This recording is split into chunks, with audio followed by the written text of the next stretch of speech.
Hi, Jasper Basson here. There's a number of things that's really been on my mind the last few days, probably weeks, and I see people getting frustrated on social media, posting all kinds of things that entrepreneurship is stressful, it's bad for your health, and it's like a whole post of everything just so bad. And I want to run through kind of two ideas with you that really changed my way of thinking and that really helped me. Um, and first of all, I think we have never had this amount of opportunities as right now. Um, there's so many solutions to problems that you can find to do. In fact, if you start looking at it, there's so much opportunities that you probably need to say no to 90% of them because you just won't have enough time to do them. But by affirming every day how bad your life is, how bad the economy is, how bad the government or the president might be, that won't change your life.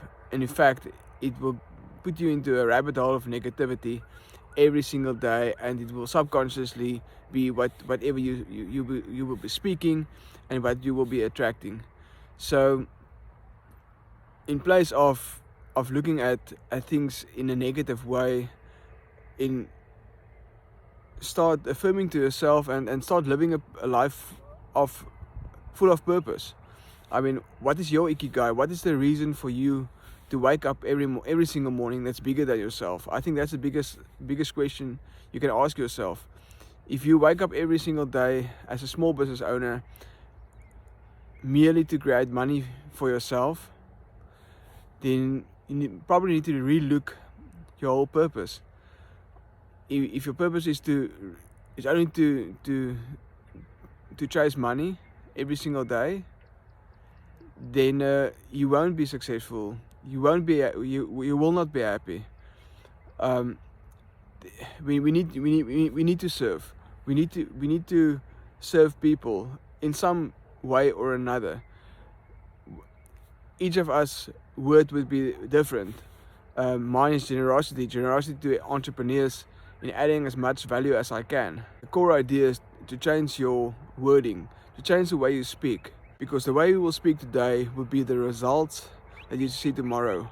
So if you are one of those, and I'm not judging, but if you are one of those people that constantly post on social media how stressful your business is, how terrible the economy is, have a very big reflection. Take some time off from your work. Take some time off from everything. Slow down and reflect on where you are and what is the language that you speak. Second idea that really helped me during the last few days, last few weeks, was a reflection of myself. About 20 years ago, I've been serving small business owners for 2 decades. I'm going into my 3rd decade right now. Hi, Jasper Basson here. I just wanted to remind you about the Daily Entrepreneur Tips series. It's a business growth series for entrepreneurs and contains financial information and also information to grow you as a person and your business, because we will never grow our business any higher than we grow ourselves. So click on the link below and I will send you daily information to grow you as a person and your business, and it's for 365 days of the year. And I remember those days.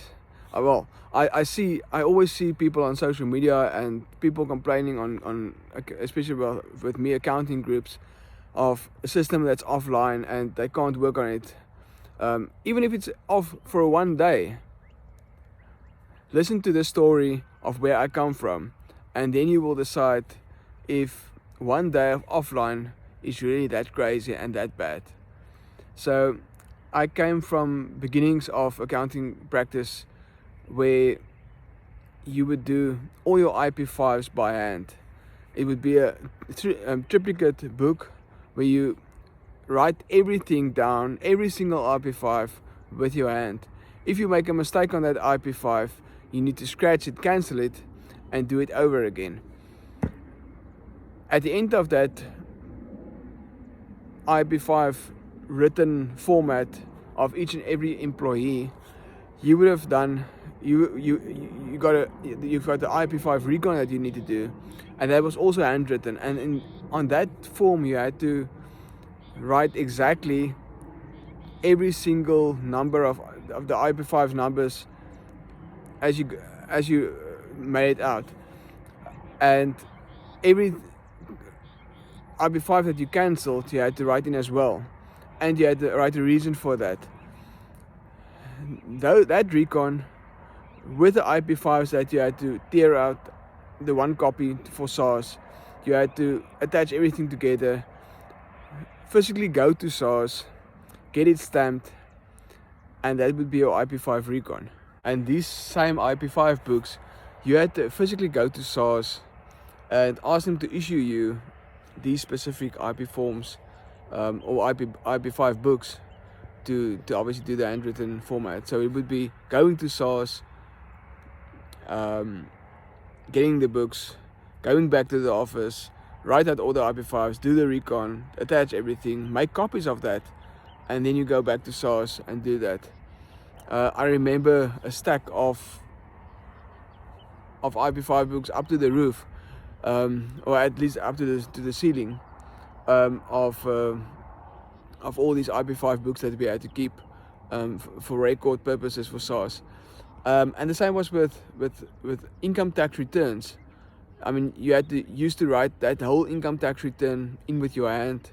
Then you had to attach the financial statements that you've done and or any other supporting documents you had to attach to this income tax return, and obviously make copies of everything to make sure that you have record of what you've been sending to SARS.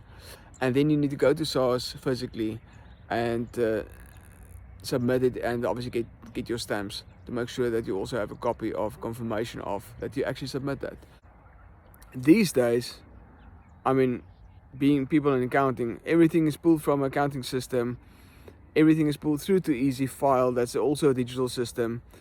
There shouldn't be any capturing by hand, and everything you upload digitally while sitting in your office.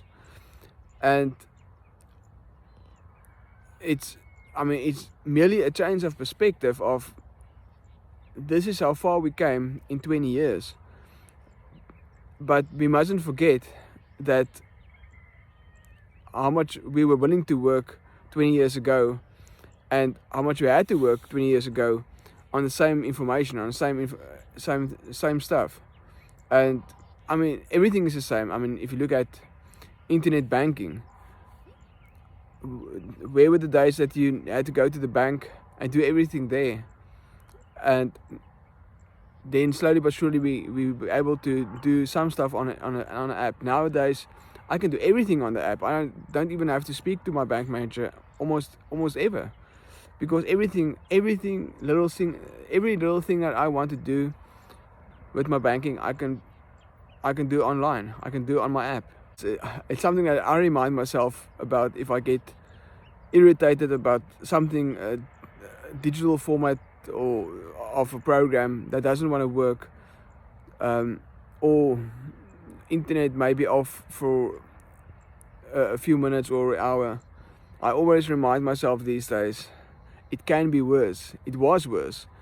It was a lot more intense in the way we've been operating 20 years ago. And it's great. It's wonderful that we can work in better ways. In fact, our whole practice are based on modern technology, in such a way that a lot of other accounts that sometimes outsource for us struggle to keep up with our new formats, because it's just pretty advanced. But I always remind myself, it can be worse. It was worse, and it helps me to slow down a lot. So I'm telling you all of this because I want to encourage you to slow down. Beginning of this year, I attended one of my friends and mentors an online workshop that was called 21 Days to Slow Down to Speed Up, and the whole concept was about slowing down to reflect on where you are, what your current belief systems, and try to reset all those belief systems, your perspective of the world, your perspective of things. And it's amazing how after I've slowed down, the amazing changes I've started doing after that process. I stopped, for the most part, drinking alcohol at all. I started training better again.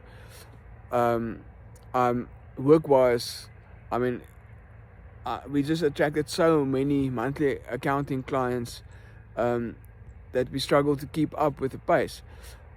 It's just amazing how when you start slowing down and reflect, how you will speed up at the end. The takeaways from this is really look at your language, look at the way you speak, every single word that you do, the way you think, the way you speak. Don't fall into the trap of speaking negatively because some of your friends maybe do that. And the second thing is slow down to reflect, slow down to reset your mindset, reset your perspective, and fine tune your business, and then you go and speed up.